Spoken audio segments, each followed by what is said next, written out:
After this record-breaking hot summer, I'm ready to learn more about climate solutions that work for our community. If you're feeling the heat, check out the Idaho Women's Charitable Foundation's LEAD Symposium.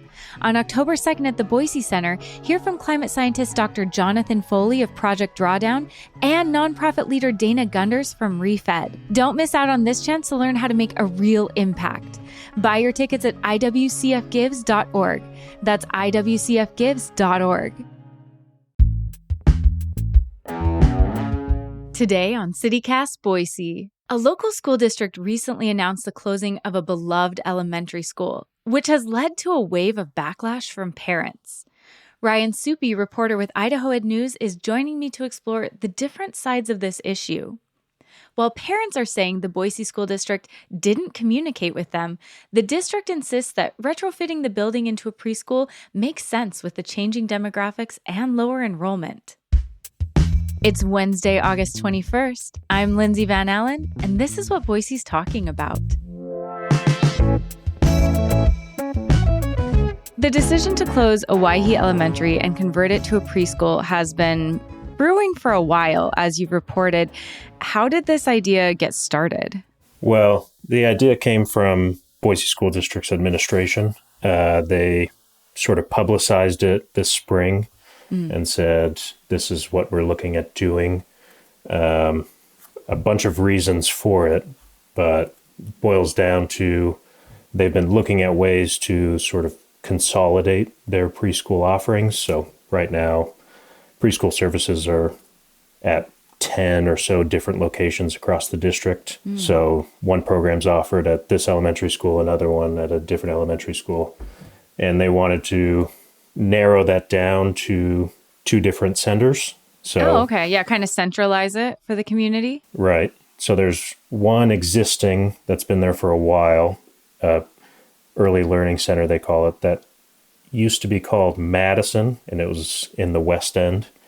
But they have since moved to, I think, Fort Boise, like north of downtown, remodeled their building there, and now that's a preschool center. And the idea is to make Owyhee into a southern preschool center, to kind of have a north center and a south one. Okay. Is that a lot of why this decision was made? Because I'm really curious about why they chose Owyhee Elementary specifically for this change. Yeah, location is one reason. Other reasons, the building itself, they say, is well suited for their needs. This initiative is focused on what they call inclusivity in early learning. So that means kids with disabilities learn in the same classroom as kids without disabilities. And the district has pointed to a lot of benefits to that. The kids with disabilities learn better when they aren't sort of segregated into a different part of the classroom, a different part of the school. And kids without disabilities, learn empathy. Yeah, so important for both groups. Yeah, of course.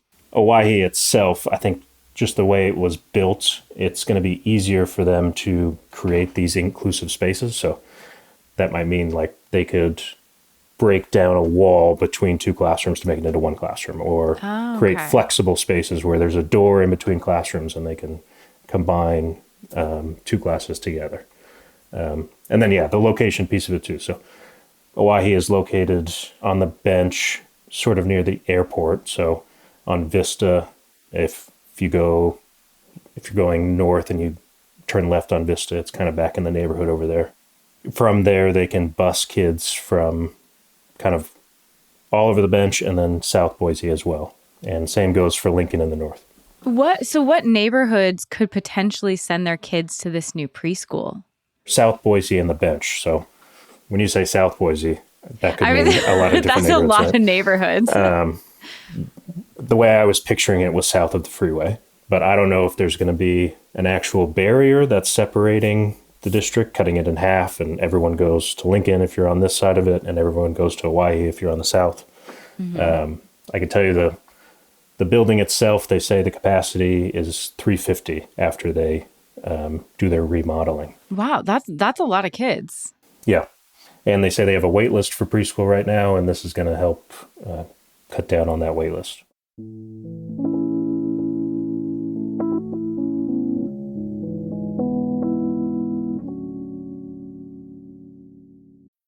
Making everyone happy on vacation isn't easy, but you know what is? Going to Aruba. All you have to do is walk out your door to find pristine pools, relaxing white sand beaches, and an island teeming with outdoor activities that'll put a smile on any face. You won't just feel great, you'll all feel great, filled with a calmer, more peaceful vibe that radiates Aruba's warmth. And the best part is, it never fades. That's the Aruba effect. Plan your family trip at aruba.com. The idea of shutting down Owyhee Elementary and converting it to a preschool was discussed, and you kind of mentioned off and on throughout the 2023-2024 school year. And the school board faced significant opposition from the community about this idea. Why were people so against it? Well, I'd say two reasons. One, understandably, people don't want their neighborhood school to close. I mean, it's convenient to have your school right down the street from your house, for one. But there's also some history there. I mean, that school's been there a while, and other kids went there, and now siblings are going there. One parent was at the school board this week during public comment and said, my second grader told me he wants to graduate from the same elementary school as his older siblings. Yeah, and that can be, my kids all went to the same elementary. They had similar teachers. You build these bonds. That's not a small thing for a family. That can be a big deal and really influence how your school year is going to go. For sure. And you mentioned teachers. Absolutely. Like, having the same teacher is important. Second reason for the opposition was just about the public process or lack thereof. Owyhee parents first heard about this in an email saying, we're closing Owyhee. Oh, yikes. Yeah. So also understandably, they said, well, why didn't you ask us first? Why was there no sort of public input? So after that email went out, there was some backlash, of course, and the district sort of backtracked and said, our bad. Let's hold a couple public meetings. We'll get your input. The school board president, Dave Wagers, issued a public apology about the process, and the district went back, not to the drawing board per se, but kind of said, we're going to take a closer look at this. We'll share some research and why we're doing this. Did the public comments and the open meetings change anything, alter the plans in any way, or does it seem like they're going with kind of the original plan that they had talked about in the spring? Yeah, that's a good question.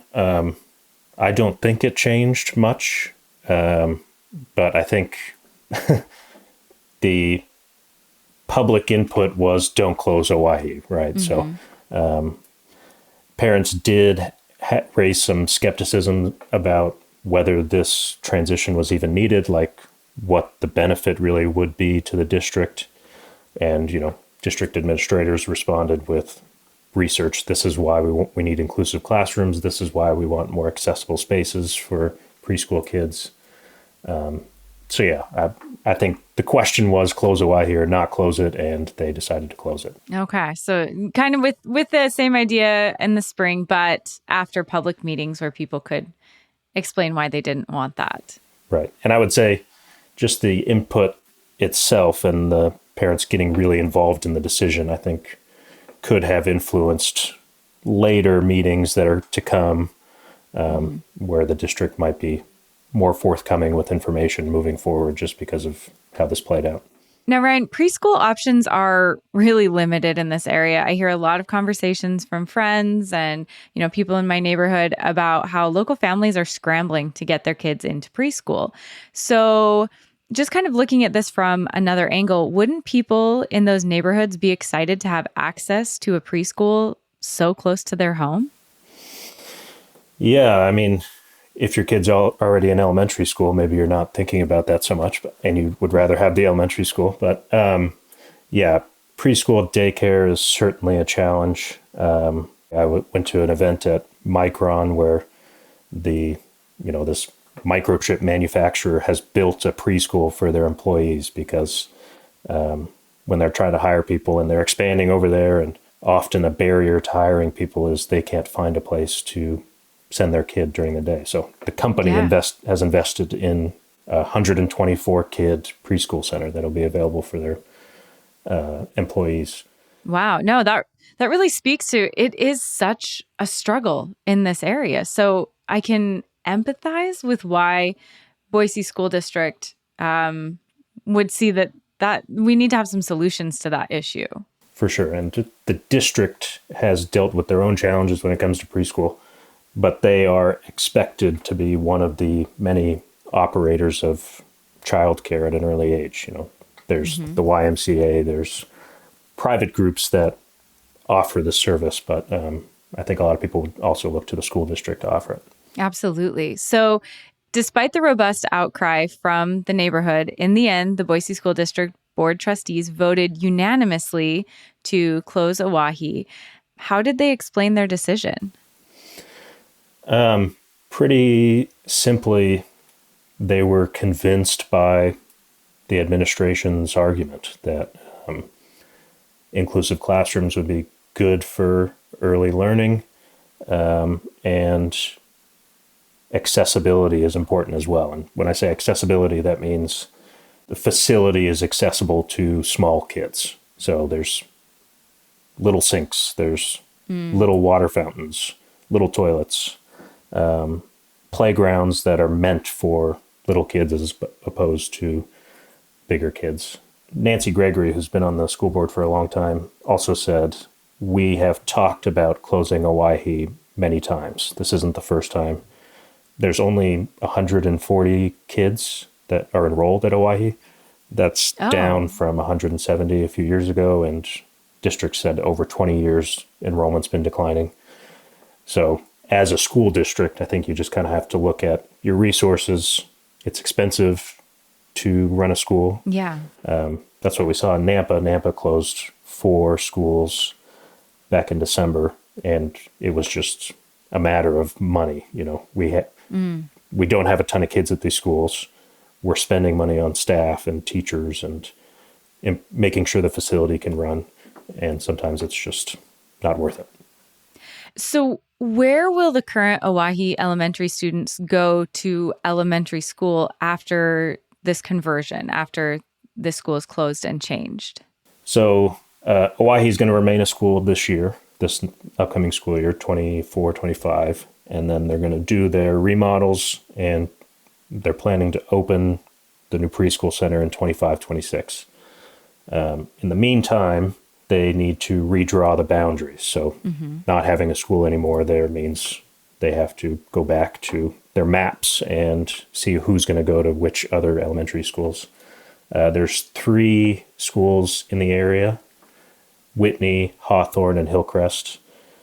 I think the enrollments there are about 300 or 350. Okay. Maybe one has more, but district says they have capacity to bring these kids into those other elementary schools. Okay. So it won't overfill those schools trying to absorb the Oahe students. That's what they say. And it's not just students, but they also say staff at Oahe will be absorbed into those other schools. And I'll just mention the boundary redrawing is contentious in any other situation, and I think probably more so considering how this has played out. Yeah, there might be some more robust public comment meetings coming up, I'm guessing. I think so, yeah. Will this impact busing for that area in a really significant way? I'm actually not sure, really. I think the district is going to look at routes in the coming months to see how these Oahe kids are going to get to their new schools. I can tell you that busing was a big part of the conversation for the preschool kids that will be going to Oahe. One of the concerns raised by Oahe parents was if you're busing kids from South Boise to the bench, they're going to have to cross the interstate. And I'm sure that's a little scary for parents of small kids.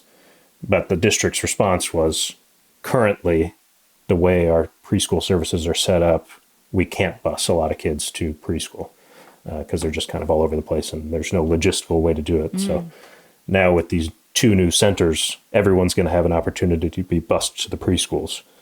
But as far as the elementary kids, I'm not sure at this point. And in the meetings, the trustees had mentioned that enrollment is down for Oahe. Is that part of the wider context for this change? Are school enrollment numbers just kind of down across the board? Yeah, not just around here, but across the state, enrollment is down.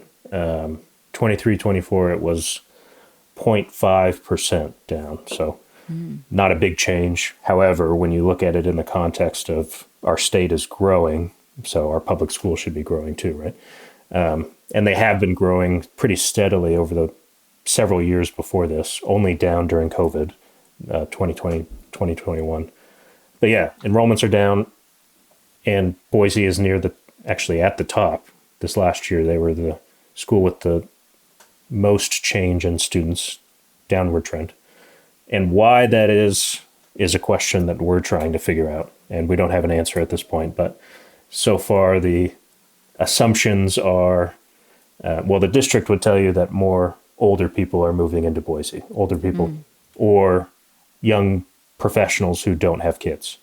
So when that demographic moves into your school district and they don't send kids to your school, they're in a house that otherwise might be occupied by somebody with kids. Other people might think that charter schools are becoming more popular. Now with open enrollment, kids who live in Boise can go to a school in West Ada if there's a charter school in West Ada that they really like. So yeah, we're trying to figure out why enrollment is down, but enrollment is certainly a factor in decisions like this to kind of consolidate your resources and make a difficult decision to close a school. Well, thank you so much for breaking down this issue. It's been very contentious, lots of feelings. So thanks for helping us break it down and get the facts. Thanks, Lindsay. I appreciate it.